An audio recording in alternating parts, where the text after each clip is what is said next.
Well, hello there. Good afternoon, everyone. Welcome to our second ever webinar event at Crystalton High School of this academic year. Thank you all for tuning in. I'm Adrian Francis. I'm Assistant Head Teacher with responsibility for student development, wellbeing and transition. And we hope this webinar event will be really useful to you.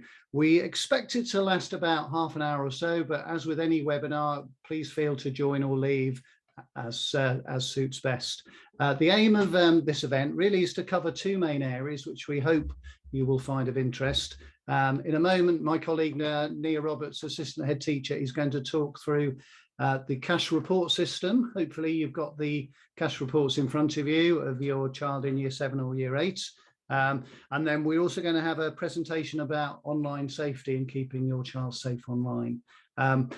As with any webinar event, there is the opportunity for you to post any questions that you might have. And what we'll try and do during the course of the webinar is to answer as many of those questions as we can, or group them together to give some common answers.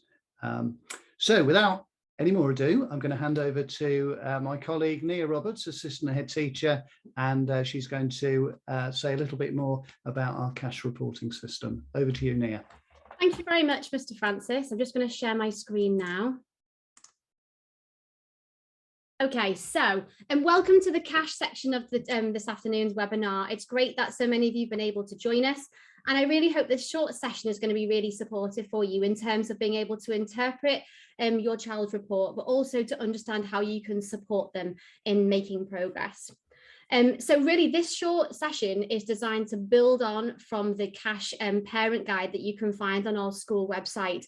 But if you do have any questions as I'm running through the slides, then please just fill them in the questions section, and we'll aim to get back to you at the end of the session. So in terms of our curriculum at Crystalton, it's very much designed around supporting students to develop a love of learning, whilst also promoting academic excellence for all students, irrespective of their starting point.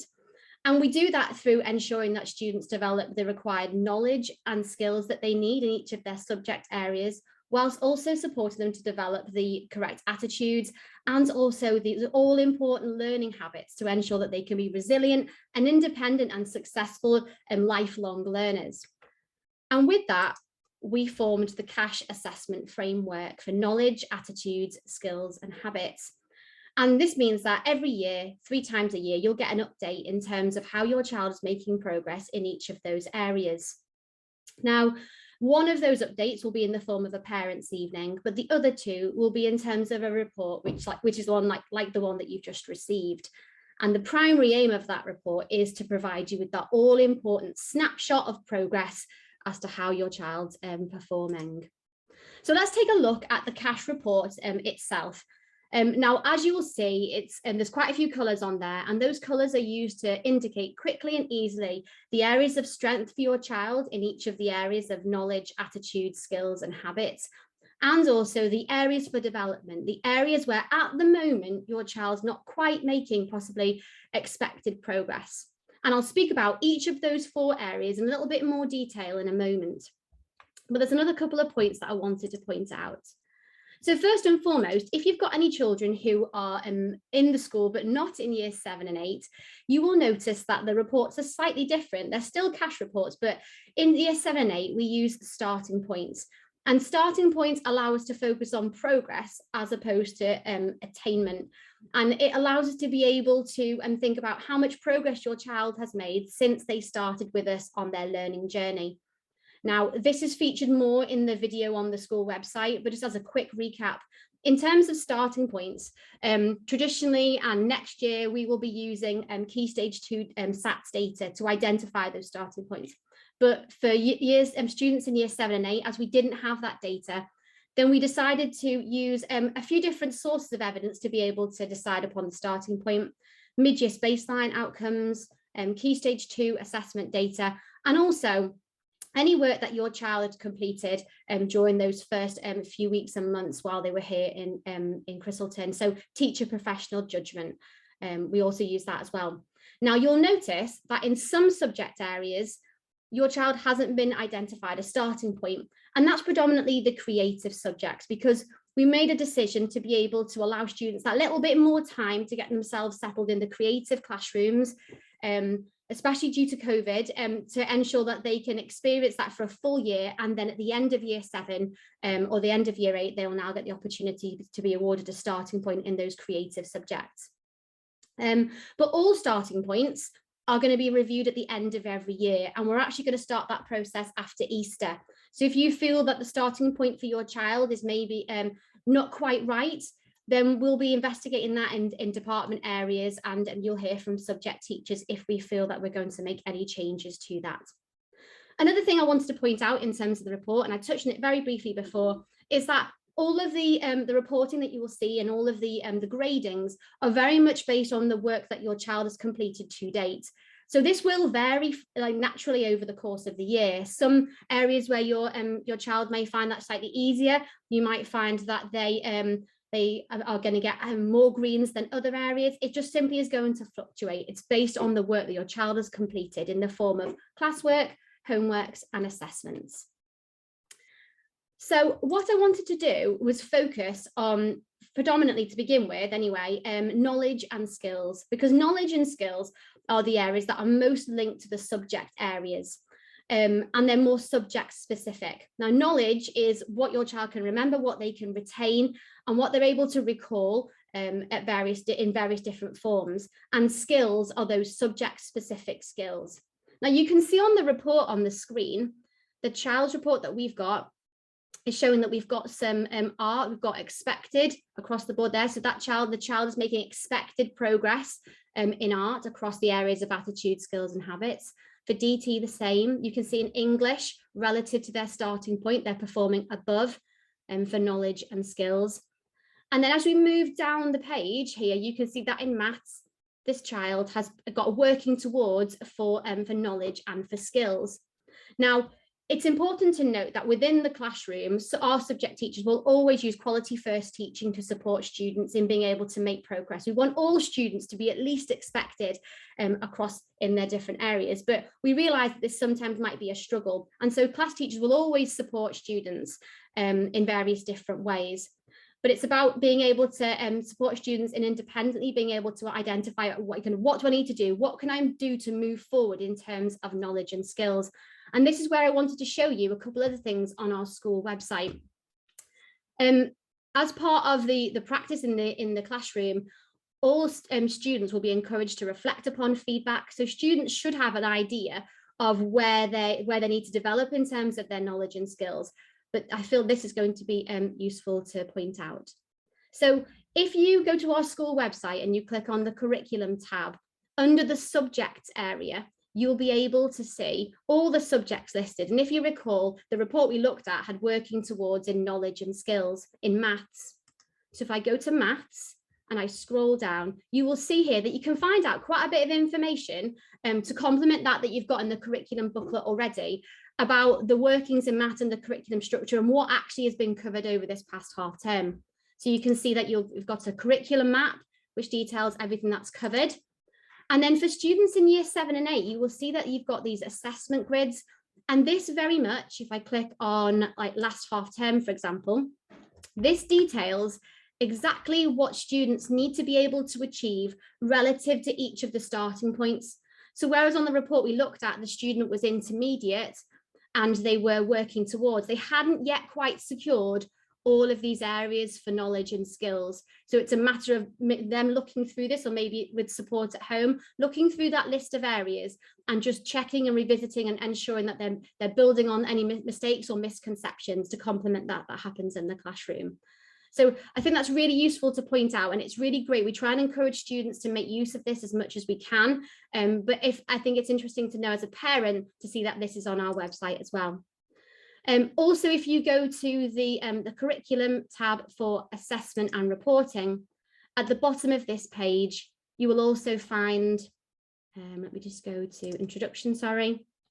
You will also find here copies of the year 7 and 8 curriculum booklets that you were shown a bit earlier in the year. So I'm just going to go back to the presentation. So that was looking at knowledge and skills, those subject specific areas. If we now take a look and we look at another example report, and I want to use this one to focus on attitudes. So as you can see from this student's report, we have got, again, are expected in all areas, design technology, attitudes is expected, but working towards in skills and habits. And I wanted to have a focus on this in particular for attitudes, because if you look down the attitudes column, then this student in particular has excelled, they're above expected standard in PE, but they've struggled to make expected standard for their attitude in performing arts. Now, again, your child will most likely have a good idea as to why that is the case. And, conversations and dialogues with between subject teachers and students should reinforce that. But again, I wanted to ensure that we were clear in terms of what do we look for when we're looking for attitude? What is expected in terms of the expected attitudes for students at Cristleton? And so this little graphic that you can see on the screen really clarifies that. So for students to be expected in terms of their attitude, we're looking for them to independently be respectful, punctual, equipped and engaged.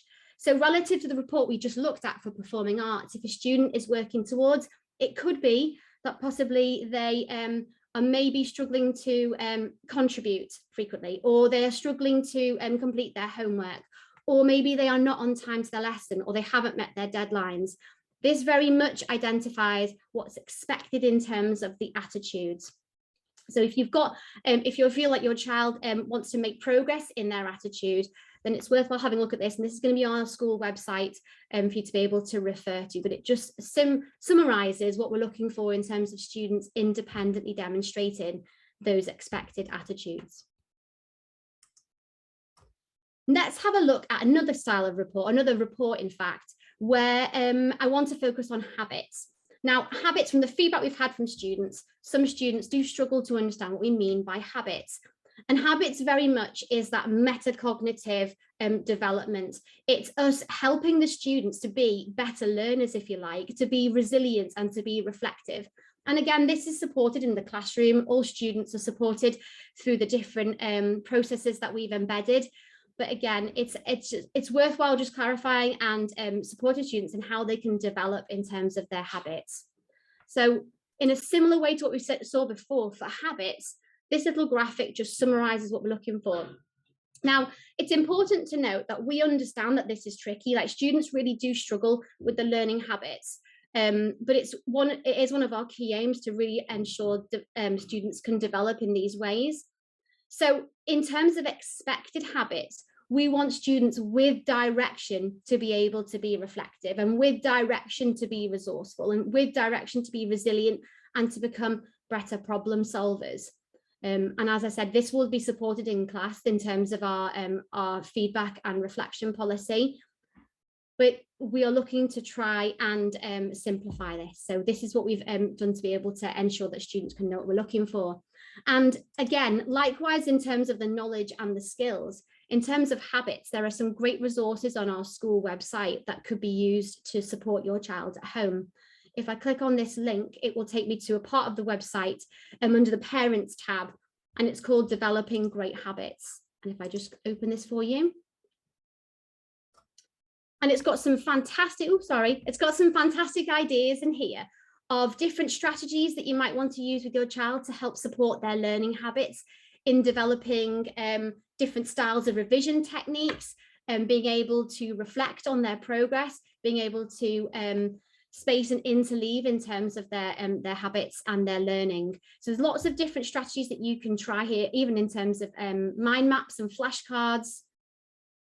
But we will actively support students, and we try and build this into our lessons as much as we can to really and help ensure that students are learning these habits through our curriculum and through the different topic areas that are covered. But that's a really useful booklet that you might want to draw upon if you identify or your child wants to develop in any of the areas of their habits.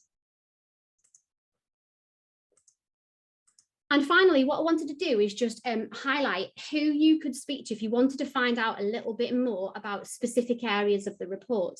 So if you have any specific questions regarding a specific subject area, or your child's progress in a particular subject area, or their starting point, then please contact their class teacher or the relevant head of department.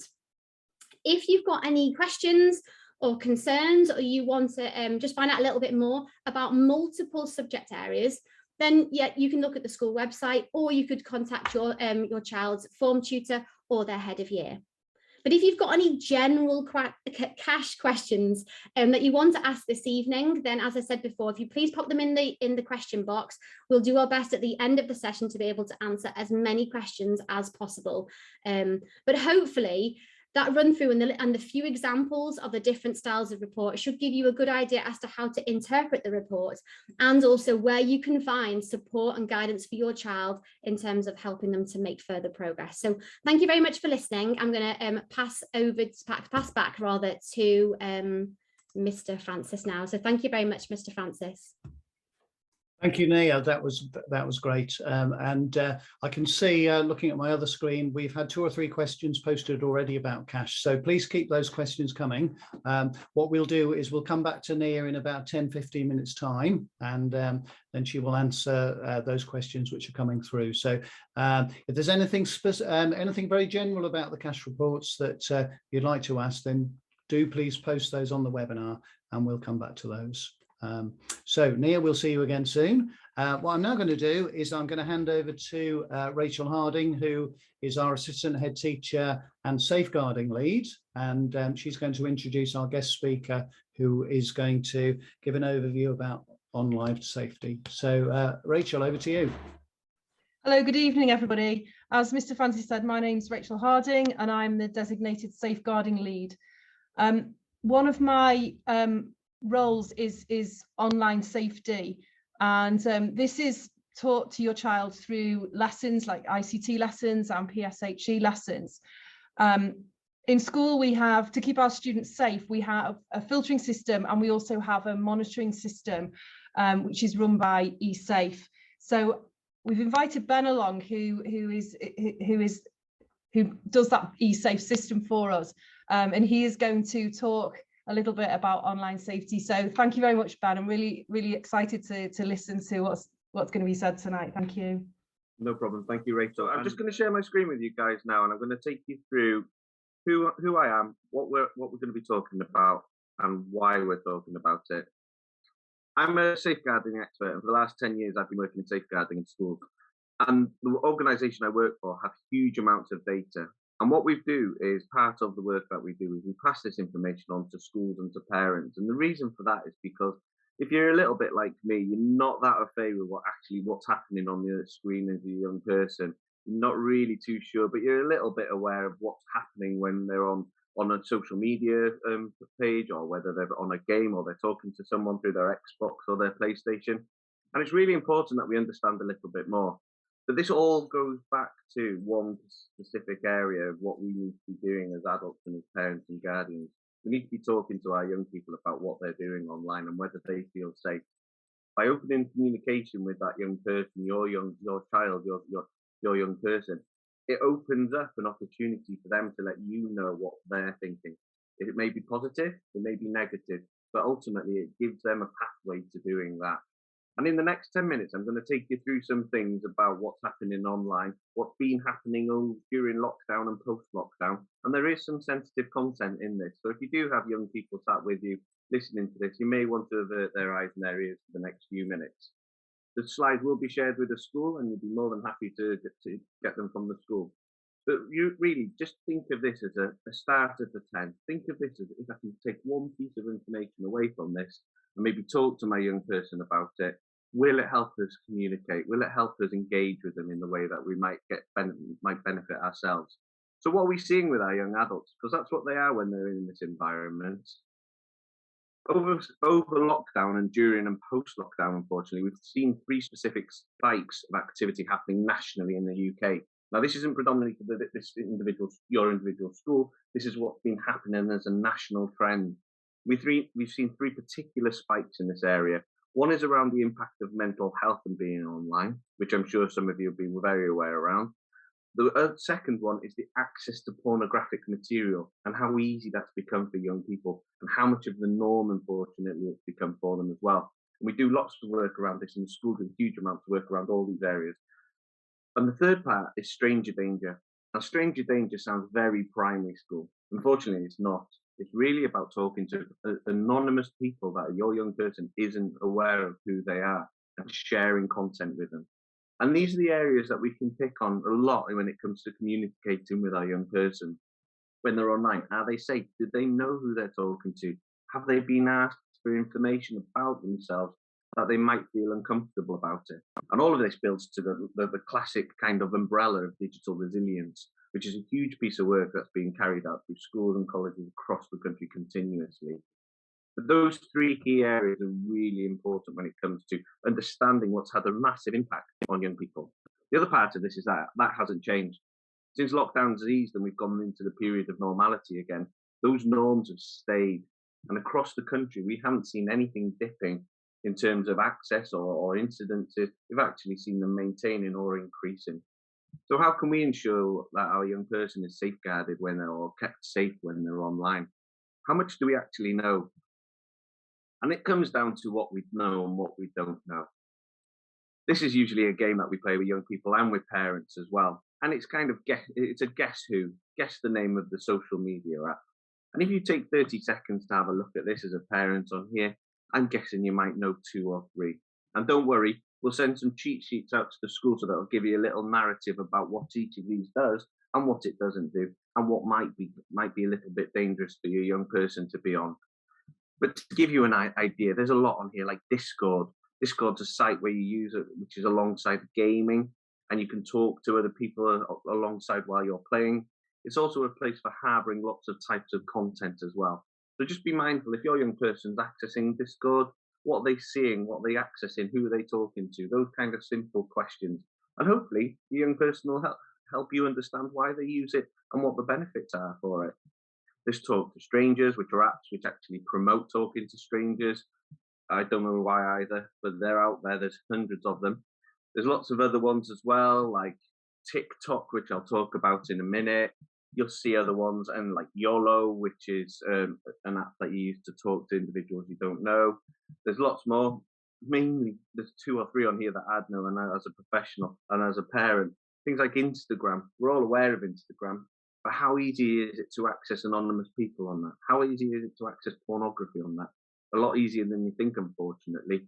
And in some and most cases, a lot of it is directed at the user rather than going out to look for it. So if you start looking at activity lines on Instagram, just be mindful about the settings that are on there, making sure you talk to your young person about how to put appropriate filters on there, and also to regulate the time that they use on there as well. There's a really clever part on Instagram where you can click on it in the settings and it will tell you your daily average usage. It's a really good way of keeping an idea for the young person about how long they're spending on apps like this. And I will fly through these because you don't really need to know them. What you need to know is that if you talk to your young person and look at the settings together, you can find a balanced medium where both of you are happy as well. Netflix and the rise of the series and things like this, which is Squid Games, actually has a real life impact. I watched it. Unfortunately, my year 8 boy as well, he's watched it, and I wasn't too keen on some of the scenes on it. But it did portray a good story. The reality behind this is that it's actually manifesting and playing out in the real world now. So all the games that they played in Squid Games in the series are actually being played either online or in the real world by kids with consequences. That can either be physical or verbal bullying. It can have detrimental impacts to people's mental health. But even things as like the Stop Go game. Roblox is a big part of this as well. If a young person is playing Roblox, they may well be playing something like this. And in that, they will be talking to 99 other people. We may not know who they are, but it's something for you to just make them mindful about as well. When it comes to social media, and I am flying through this because I don't, like I said at the beginning, it's not about you retaining this information because there is a lot of information. It's about thinking, maybe I do need to have a chat with my young person about what social media apps they're on. Do all of them make them happy? What kind of content they see? Do they get asked things that they shouldn't, that they don't like? And how do they respond to that? The social media and mental health have huge impacts on our mental health as well as other areas. Areas like TikTok we have really major concerns that we alert schools across the country on a daily basis with. Things like negative impact on body image, the unachievable, the unattainable is always on sites like TikTok. The sexualization of young people, You'll have seen yourself if you've ever been on TikTok, the types of dances that are on there that are really any age group can view and any age group can do. However, sometimes it can put people in precarious positions. Bullying and violence, we see that at a local level and at a regional and national level as well. Using TikTok as a medium to film and then push out to larger groups things that are happening to individuals. And drug culture as well. It's a little bit, it is difficult to talk about drug culture because none of us want it in our lives or in or around our environments, but it's part of the glamorization or the glamorous aspects of the drug culture that's out there. And it's portraying an unreal lifestyle. But young people are being subjected to this, and unconsciously they're seeing this as part of what is attainable. So we just need to be mindful about the content that they're viewing when they're on apps like TikTok. And very recently, TikTok has increased its time for each TikTok from 3 minutes to 10 minutes, which means there's going to be a lot more content that's going to be unmoderated by TikTok, which means we just need to be a little bit more wary about who's going on it, for how long, and what they're actually seeing. Now, these aren't just to scare you, these are just facts about how this is used. But I do expect, just like myself as a parent, as well as a professional in this environment, that we do kind of think about how we can support our young person. Getting rid of all this won't help, but by deleting all of these apps won't help, because this is the norm, this is where they're native and feel natural. It's about making sure that they've got the resilience and the strength and the ability to say no, not to move forward. And that's part of an ongoing journey for them as young people. There's lots of terms and there's lots of hashtags that are out there when it comes to sites like TikTok that we're not all aware of. Some of them can lead to quite dangerous things and quite dangerous aspects. Like shampoo and conditioner is all about mental health. Who'd have thought that would have it? But we pick up lots of incidences across the country with types of hashtags like this that are really warning markers for people in their peer groups about how they're feeling or how bad they're feeling. So just be mindful when you're talking to a young person and they're talking in communities that are online. What's the actual aim of those communities? What are they trying to achieve? Are they proactive? Are they being positive, or is there a negative element to it as well? There's lots of things around mental health, and the school certainly help with that. There's lots of online material, like from the Mental Health Foundation, about returning back after coronavirus and the long impact on that. There's other areas as well that I'll talk about in a little while that can support it. But what are some of these issues that we're picking up? When it comes to being online, young people need to be aware of their reputation. We've talked about passing information on to other people, but a really big part of this is about what they do while they're on there. So if you can take these 5 points away and talk to your young person about doing these, it will put them in a much more positive position, making a positive footprint, searching themselves online to see what's out there, checking privacy settings, and thinking about before they post. That's a really big one. That 3-second rule before they press send. What's going to happen to the person I'm sending to, or the people I'm sending it to? What's going to happen to me? And what's the actual point or the aim of all of that? And the biggest one at the bottom, which is the most difficult, is deactivating and deleting. If an app isn't making you feel happy, deactivate it. In reality, that's not going to happen, but there is a midpoint where you can actually get them to take a little bit of a step out or a breather away from it for a period of time. And that's usually a really good boundary to have. When it comes to being online, your young people now have phones and they have computers, and they are getting opportunities to be exploited. These types of messages that I'm showing you here are on a daily basis on your phone, on your laptop, on your computer. We all get them. Always be wary about hyperlinks. Always be wary if someone says that they've got something. And everything from PayPal to Apple ID, these are mostly fake. They will only come through reputable ways and methods of engaging with you, not via a message on Instagram or a direct message on your phone. So just get your young person to think about clicking and what's going to happen if they do click. There's some tips and hints here about what to do, checking things, checking emails, don't open, don't click. All of them are about don't, but a lot of them are about thinking before you do. And what can we do? Check your broadband filters at home. If you've got broadband and your young people are using it, check what filters, what security you've got on there. Think about the tech that you're going to be buying them or you bought them recently, and have you put the appropriate antivirus, passwords, or content controls in there? The biggest one, talk about the digital world. Be open about it. We don't know everything. Young people know far more than we do. And it's about them talking and giving us the information back, and it being two-way rather than one way. and never try to make it argumentative. Try to make it on a standing level platform, and that makes it a lot easier for them to communicate back. I talked about resources. There's the Digital Resilience Toolkit, which is really good. There's also the My Whole Self, which is out there. There's lots of them out there that the school and myself can signpost. If you don't know what something is that your young person's on, like Omegle or Roblox, type in Common Sense Media, type in what your concern is, and it'll give you a no-nonsense review. It'll tell you exactly what it is, what it does, and what it shouldn't do. And it gives you a really open space then to talk about why your 12-year-old shouldn't have GTA 5 on their computer, or should do because they're 18 years old. It gives you an opportunity to discuss. And that's an awful lot to take in. And I'm just going to bring myself back into the group here now. What I did at the beginning was I said, I don't expect you to take all of that in because that is a whirlwind. But what we would like to do as a school and as part of the safeguarding team is to find out if you do have concerns, if there are particular areas that you are concerned about, talk to people like Rachel, who are more than happy to support you. And if they don't know the answer, we certainly will do our best to support you as well and help you with that. But thanks very much for your time on that. And I'm just going to ask, just see if Ms. Harding's available to swap over. Yes, thank you ever so much, Ben. That was really, really interesting. And as you said, it's really important to keep those conversations going with our young people. And you may feel like we don't feel the experts often, but it is important to have those conversations. And certainly we can find the people to help us, whether it's Ben or sometimes it is police. I know sometimes you know, a few of you ask questions about bullying and things online that goes on, and we do have the appropriate people that we can, you know, talk to and intervene with to ensure that, you know, that does stop. But please do, I'm obviously always here in school, so please do contact us and discuss those things with us. I have a small team of safeguarding staff that support me here in school as well. So thanks very much, Ben. It's been really interesting that, and I'm going to hand over to Mr. Francis now. Thank you.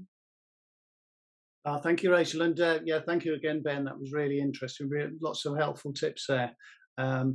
Right, can I say a big thank you to all parents who and carers who've been posting questions. We have had quite a few, and most relate to cash reports. There's a few relating to online safeguarding as well. So when the questions are posted, we're able to see them as presenters.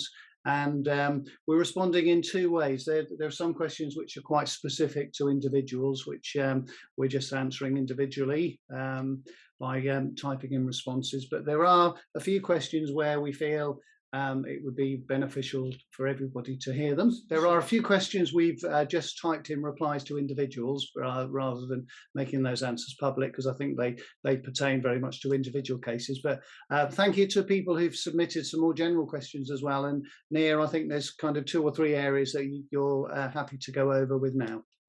Yes, most definitely. And thanks very much for the questions. There's some fab questions coming in. So what I'm going to do is I'm literally going to take a couple of questions. I'll read them out and I'll let you know what the response is really. So the first question that we've had is, in a subject like maths, please could you describe the difference between what is a knowledge and what is a skill? And this is a really great question, because this again is something that a lot of students find hard to see the difference between it. And also it can be quite tricky in certain subject areas to make that split between the two. But effectively, your knowledge is what you can recall, and the skill is the application of that. So in maths, for example, a student may be able to recall their times tables, and that would be the knowledge, but then the skill would be the application of their times tables in, say, an area style problem solving question. So it's that recall versus application, I think, is the difference between your knowledge and your skills. I'm not sure that Mr. Francis would say, in terms of a geography perspective, a knowledge may be something where a student can describe the physical features of a country, whereas your skill would be the use of an atlas or map drawing, for example. So that there are differences between knowledge and skill. But yeah, good question in maths, because sometimes it can be really hard to split the two. And hopefully on those assessment grids I was showing you before on the website, it tries to make it as clear as possible on there for yourself and your child as well. So that was the first question. And then the second question that I wanted to pick out and answer was this one. So will the cash starting points be amended at the end of the school year for subjects where a pupil is achieving above or outstanding in all categories. And as I said at the beginning of the session, or when I was covering the starting points, then yes, we do conduct a review of starting points at the end of each academic year. And that will be based on how your child has performed across the year. So we'll look at all the evidence we have. And if your child is consistently performing above where we expect students to be, then we'll look at being able to and see if we've got the evidence to be able to move them up in terms of their starting points. We don't want to have anyone on an incorrect starting point, but we always want to make sure that we've got the evidence to be able to make that move. So consistently performing above or consistently outstanding, and then we can go from there. So hopefully that's answered that question. And then I had one last one I wanted to pick out, which was, in what school year do the starting points on the cash report change to attainment grades as my older child has? Well, as cash has been rolling out, and by cash I mean full cash, where we've got the cash reports and the starting points as well. Last year only year 7 had starting points and cash, and then this year we've got year 7 and 8 having starting points and cash. Whereas next year, year 7, 8 and 9 will then have starting points and cash. And then at the end of year 9 is where attainment grades are introduced for students in readiness for their GCSE courses, and to help with that guidance in terms of the options choices. So that's answered that last question. Brilliant, right? So I think I've answered all 3 questions there. But if you ever have any questions relating to cash, then, as I showed you before on the slides, then first port of call would be for subject teacher for specific subject inquiries, or form tutor for general across different subjects. Okay, Rachel, I'm just going to hand briefly back to you, just in case there was any last comment that you wanted to make. I know that there have been 2 or 3 individual questions that you're responding to individually regarding to online safety and safeguarding, but are there any final comments or anything else you wanted to say, Rachel, just to finish off? I think I've answered most of the questions, and I've posted to everyone. Hopefully you can see there was a question about how we're sort of safeguarding mental health, and I think once again it's important to keep those conversations going. So we are doing a lot in school. The year 7's had the Hummingbird project that's happened, and we're looking to put things in for year 11 and 13 and so on.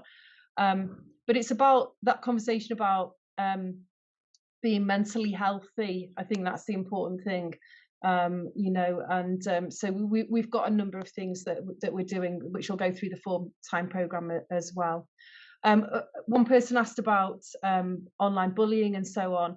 And again, it is important that young person seeks help and, comes to the head of year probably first of all, or even form tutor to pass that information on and make sure that, that it is dealt with, because we look at each individual case and respond to it appropriately. So, if that hasn't been looked at or dealt with, it is important that is passed on. So thank you for that.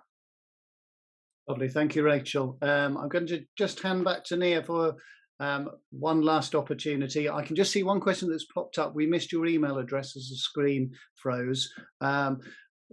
Our staff email addresses, they're very simple. It's basically the surname and the initial followed by @chrisselton.co.uk. So, for example, I am Francis A @chrisseltonhigh.co.uk. Nia is Roberts N @chrisseltonhigh.co.uk, and so on. Nia, is there any final comment from you at all before we finish? No, apart from just thank you very much to everybody. Really, I can see a couple of extra questions have come in just regarding the different starting points. What we'll do probably is we'll send out the slides that I've used, and I'll also send out again the link to the video, which kind of it's about 15 minutes long, and it goes through all of cash and the different starting points, and I'll send that to you so you can have a watch of that if you've still got more questions. But yeah, feel free to email as well. But thank you very much. Lovely, thank you, Nia. Thank you. And can I say a final thank you for all of our presenters this afternoon, and also most of all thank you to all of our parents and carers for tuning in. I hope you found it useful. If you've got any suggestions at all, please either email us, or we're very happy for you to just type, rather than typing in a question, just type in a comment before you leave about how useful or not you found the webinar. And if there's anything else you feel it would be useful for us to have a webinar on, are there any other areas of school life that you would value this kind of presentation on, then again, please let us know. Please type into the webinar chat or just email us directly. So thank you very much. Have a nice evening, everybody. And hopefully we will get the opportunity to see people face to face in due course, now that, fingers crossed, we are moving much closer to normality. So have a nice evening, everyone. Thank you very much. Good night.